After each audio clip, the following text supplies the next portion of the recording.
warahmatullahi wabarakatuh. Nah, hari ini yaitu materi tentang hikayat. Nah, anak-anak, apakah ada yang sudah membaca cerita hikayat? Nah, ya, pasti tentunya ada yang sudah membaca dan ada pun yang belum sama sekali membaca cerita hikayat. Tetapi ketika yang sudah membaca cerita hikayat akan mendapatkan sensasi yang luar biasa. Karena di dalam cerita hikayat ini berbeda dengan cerita yang lainnya. Nah, di sini materinya yaitu hikayat. Nah, hikayat adalah sebuah teks narasi yang memiliki bahasa Melayu dan karakteristik sendiri. Nah, penyampaian hikayat ini secara turun-temurun, yaitu secara lisan, secara disampaikan oleh pribadinya masing-masing. Jadi antar manusia. Nah, itu. Terus di sini bahasa Melayu. Bahasa Melayu di sini adalah bahasa Malaysia.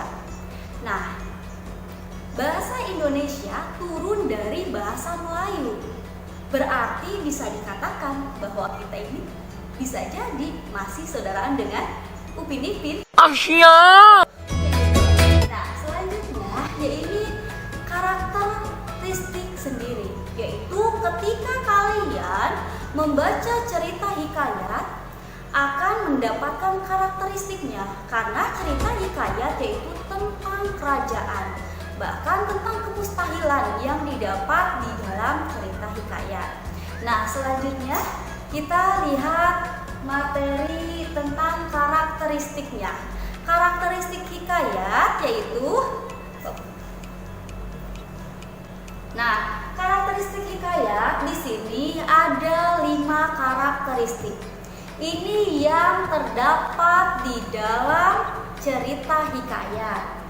Sudah jelas di sini kemustahilan, kesaktian, anonim, isara sentris, alur berbingkai.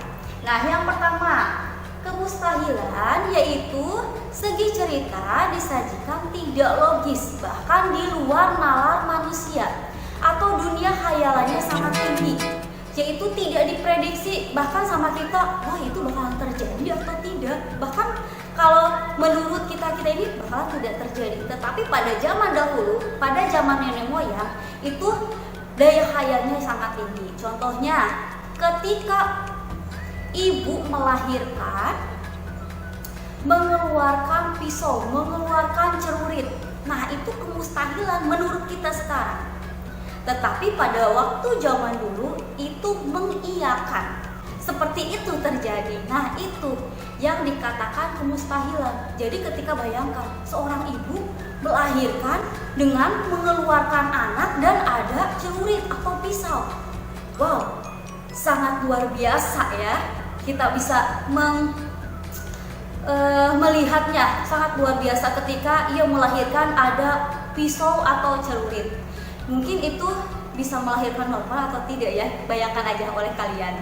Selanjutnya, kesaktian para tokoh. Jadi ketika cerita hikayat tokohnya itu misalnya tokohnya ada 2 atau ada 1, itu menggambarkan tentang kesaktian seseorang. Jadi sudah jelas tidak ada misalnya di dalam cerita itu tokohnya itu Milan dan Milean, itu tidak ada. Kalau di dalam hikayat itu kesaktiannya misalnya manusia bisa membunuh raksasa yang sangat besar. Bayangkan raksasa yang sangat besar dibunuh oleh manusia. Bayangkan bisa terjadi atau tidak ya? Ya, nah seperti itu. Terus manusia bisa terbang. Nah, bisa terbang, tetapi mungkin kalau sekarang bisa terbang, kecuali ketika manusia membeli tiket pesawat bisa terbang, ya itu. Tapi pada zaman dahulu manusia itu bisa terbang, manusia bisa berdiri di atas air. Nah, itu adalah salah satu karakteristik dari cerita hikayat. Selanjutnya, insanosentris.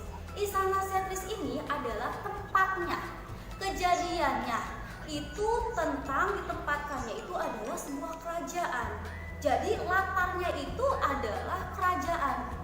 Jadi bukan kata ibu tadi jelaskan tentang cinta-cintaan, berarti di belakangnya tentang lope-lope, tidak. Jadi tentang kerajaan tempatnya itu, bangunannya itu tentang kerajaan yang bagaimana sih bangunan kerajaan itu, disesuaikan dengan karakteristik yang ada di dalam cerita hikayat. Selanjutnya, alur berbingkai. Alur berbingkai ini adalah di dalam satu judul hikayat, ceritanya itu atau permasalahannya itu lebih 2 sampai lebih. Jadi ketika tokohnya ada konflik tidak langsung selesai.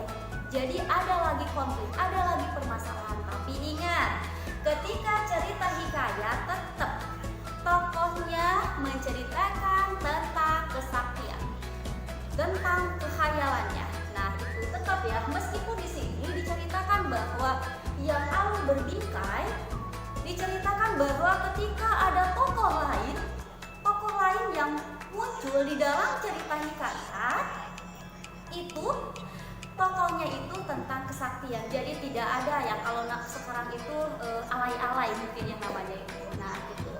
Selanjutnya ciri kebahasaan. Nah, ciri kebahasaan di dalam hikayat itu ada 2. Yang pertama adalah penggunaan kata arkais. Kata arkais ini adalah kata yang jarang digunakan pada saat ini. Kalau saat ini bahasa arkais itu tidak ada. Contohnya bagat, mahligai. Nah, itu adalah contoh-contoh arkais. Kalau sekarang zaman-zamannya milenial sekarang, atau istilahnya itu sekarang banyak sekali gaptek.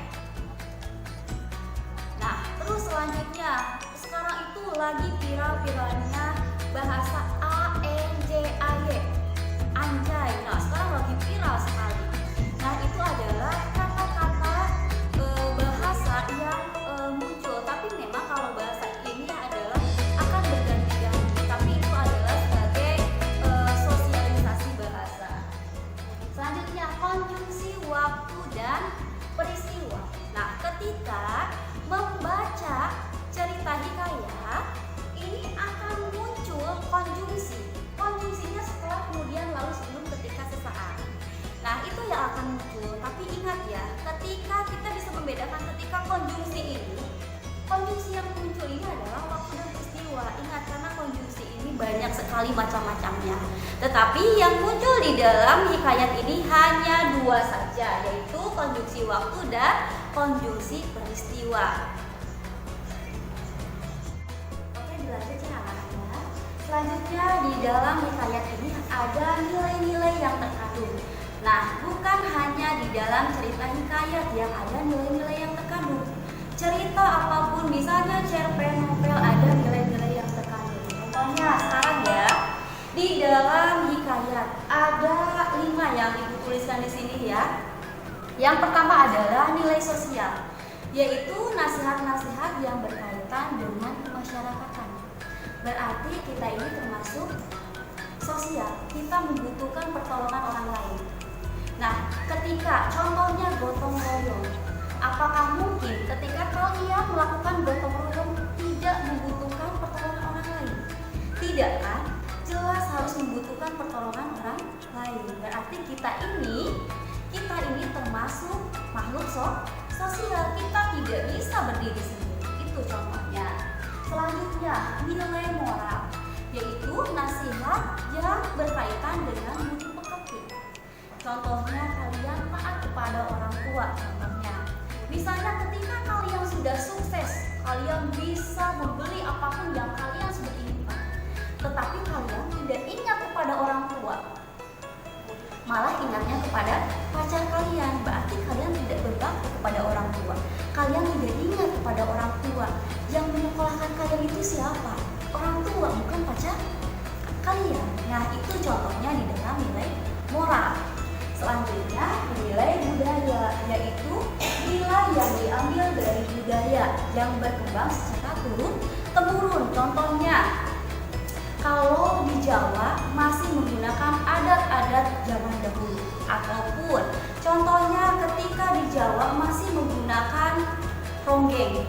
atau masih menggunakan ketika ada yang meninggal, masyarakat tidak boleh keluar rumah karena bisa dikatakan pamali. Nah, itu yang dikatakan nilai budaya, yaitu masih kuat dengan nenek moyang pada zaman dahulu. Nah, itu yang dikatakan nilai budaya. Selanjutnya, nilai agama. Nilai agama ini adalah nilai yang berhubungan dengan ketuhanan yang Maha Esa. Contohnya, kalian yaitu rajin beribadah. Contohnya, kalian percaya dengan makhluk gaib. Nah, itu yang dikatakan tentang nilai agama. Selanjutnya yang kelima adalah nilai edukasi, yaitu nilai tentang pendidikan. Jadi cerita tersebut, cerita hikayat ini akan ada nilai-nilainya. Silakan kalian nanti dipahami salah satu ini ada 5. Jadi kalian baca termasuk apa hikayat tersebut.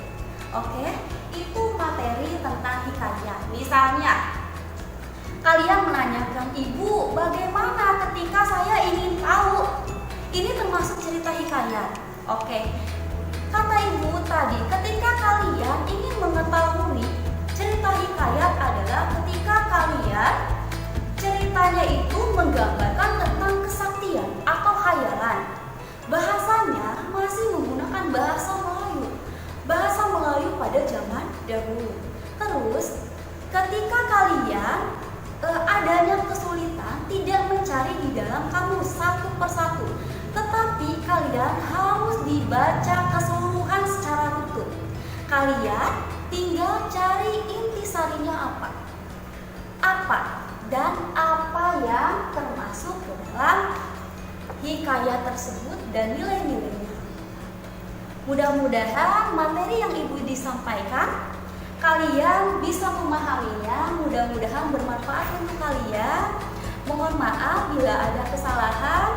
Assalamualaikum warahmatullahi wabarakatuh. Salam sehat. Salam